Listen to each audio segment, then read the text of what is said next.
परिषद गए तो वहाँ कोई कर्मचारी अपनी सीट पर मौजूद नहीं था। तो मैं आपके माध्यम से जानना चाहूँगा कि जब ये लोग बाहर जाते हैं तो कोई रिकॉर्ड तो मेंटेन होता होगा कि कितने बजे ऑफिस से निकले, कितने बजे ऑफिस में आ रहे हैं, अगर जा रहे हैं तो कहाँ जा रहे हैं, किस समस्याओं को लेकर के जा रहे हैं। पीछे से कोई जिम्मेदार आदमी इसका जवाब तो दे, लेकिन ऐसा कुछ सिस्टम नहीं है। सारे वार्डों की लाइटें बंद पड़ी हैं। मेरे खुद के वार्ड में कम से कम 25 से 30 लाइटें बंद पड़ी हैं और नालों की स्थिति इतनी खराब है कि पिछले 3 साल से ये ऊपर हवा में बिल बना के खा रहे हैं, लेकिन मौके पर कभी आज तक नाले साफ नहीं हुए। इसके लिए हमने अधिकारियों को बार बार अवगत करवा दिया, लिखित में दे दिया, लेकिन कोई समाधान नहीं है। अधिकारी आराम से उनका बिल पास कर देते हैं। इसका कोई समाधान नहीं होता है कि कभी जाके मौका भी देखा जाए।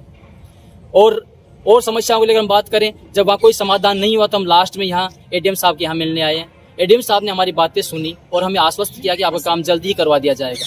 अब उम्मीद एडीएम साहब से ही है। बाकी यहाँ तो नगर परिषद का बुरा हाल है साहब, सब भ्रष्टाचार में लिप्त हैं, कोई लेना देना नहीं है।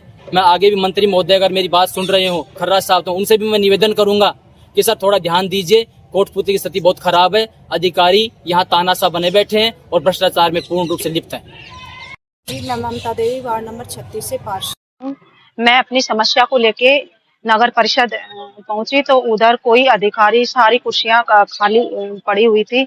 तो मैं अपने 4 नालों जो मेन अवरुद्ध हो चुके थे, पंचायत समिति वाला नाला, अंबेडकर कॉलोनी वाला नाला और शमशान वाला नाला और नागाजी गोरजो मेघवाल बस्ती, तो उधर कोई। दूसरी मेरी समस्या लाइटों के लिए गई। अंबेडकर कॉलोनी पूरी बंद पड़ी हुई है। कम से कम ना तो मेरे वार्ड के अंदर 20 या 25 लाइटें नहीं लगनी है, तो उधर बोलते हैं चौक नहीं है, ये नहीं है हमारे पास में, 10 दिन में हो जाएगा, 5 दिन में हो जाएगा। फोन करते हैं तो वो लोग फ़ोन नहीं उठाते हैं, और जब फ़ोन भी उठा लेते हैं तो वो बोलते हैं जी हम तो फील्ड में हैं। कुछ नहीं था उधर, तो तोते उड़ रहे थे। सारी सीटें खाली पड़ी हुई थी। फिर उसके बाद में आप कहाँ पहुँचे? जी मैं कलेक्टर ऑफिस से पहुंची तो उधर एडीएम जी के पास में, तो उधर उन्होंने तसल्ली जी क्या नाम है, हम 2 दिन में ये काम आपकी लाइटें और नालियों की हम 2 दिन में करवा दें। तो एडीएम साहब के व्यवहार से आप कैसे हैं? हम संतुष्टि हुए जी। क्या किससे संतुष्ट हुए?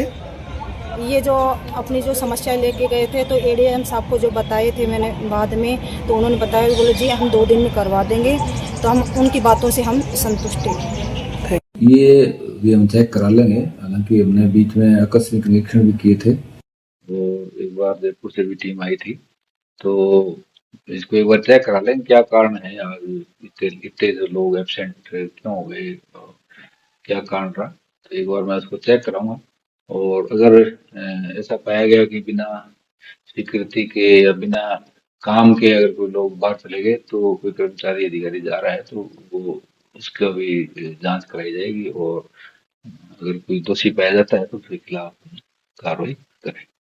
रिक्वायरमेंट रहती है, जैसे कोई इलेक्शन रिलेटेड वर्क भी चल रहे हैं, अभी थोड़ा सा उस पर भी काम चल रहा है, दूसरा भी कई तरीके चल रही है एडमिनिस्ट्रेटिवली, लेकिन उसका एक सिस्टम है, उसको फॉलो करना पड़ता है। फील्ड में जाए तो ऐसे नहीं है कि सारे फील्ड में चले जाएँ, उसका एक सिस्टम होता है जो पूरा अपने सीनियर अफसर को बता के जाए, जैसे मैं कहीं बाहर जा रहा हूँ या अपना किसी तरीके से कोई ऑफिस में उसकी सूचना रहे।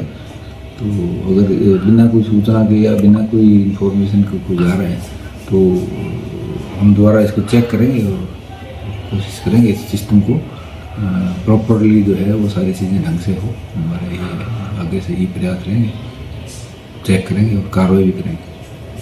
Thank you.